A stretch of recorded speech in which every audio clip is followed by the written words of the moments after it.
લક્ષ્ય ન્યૂઝ, એક નજર, એક લક્ષ્ય. અમદાવાદથી દ્વારકા પગપાળા જવા માટે નીકળેલ સંઘ અમદાવાદથી દ્વારકા પગપાળા જતો સંઘ. પ્રથમ વખત આ સંઘ દ્વારા અમદાવાદથી દ્વારકા પગપાળા જવાનું આયોજન કરવામાં આવ્યું છે. રોજનું 40 કિલોમીટર જેવું અંતર સંઘ દ્વારા ચાલીને કાપવામાં આવે છે. સંઘની અંદર યુવા ભાઈઓ બહેનો તેમજ સિનિયર સિટીઝનો જોડાય છે. આગામી 10 થી 12 દિવસમાં દ્વારકા પહોંચવાનું અનુમાન છે. હાલ નવા વર્ષના દિવસો ચાલી રહ્યા છે, ત્યારે આ નવા દિવસોમાં લોકો પોતાના પરિવાર સાથે ધાર્મિક સ્થળે જઈને દર્શન કરતા હોય છે. ત્યારે ઘણા લોકો આ દિવસોમાં ચાલી તેમજ સાયકલ લઈ કે પછી સંઘ કાઢીને જતા હોય છે. ત્યારે અમદાવાદ નિકોલથી દ્વારકા પગપાળા જવા માટે એક સંઘ નીકળ્યો છે, જેમાં 50 થી વધુ લોકો જોડાયા છે. આ સંઘમાં જોડાયેલ લોકો ભાઈબીજના દિવસે અમદાવાદથી ચાલીને નીકળ્યા છે, જે દ્વારકા જશે. આજરોજ આ સંઘમાં જોડાયેલ લોકો સવારે ધાંગ્રધા પહોંચ્યા હતા અને ત્યાંથી આરામ કરી બપોરે આગળ જવા નીકળ્યા હતા.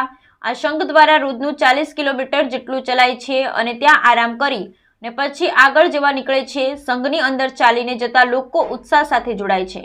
સંઘની અંદર યુવા ભાઈઓ બહેનો સિનિયર સિટીઝનો તેમજ પણ જોડાયા છે.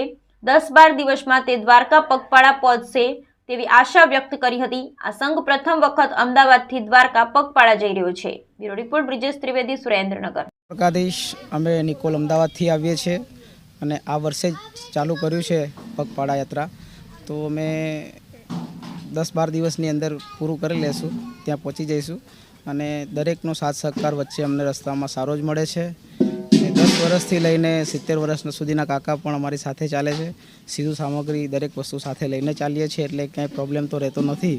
પણ જ્યાં જ્યાં જરૂર પડે ત્યાં વચ્ચે આવનારા દરેક ગામના રહેવાસીઓ અમને સારો એવો સહકાર આપે છે, જેથી દરેકને મનોકામના પૂર્ણ કરે એવી દ્વારકાધીશને પ્રાર્થના કરી. અમે રોજનું અંદાજિત 40 કિલોમીટરનું અંતર કાપીએ છીએ.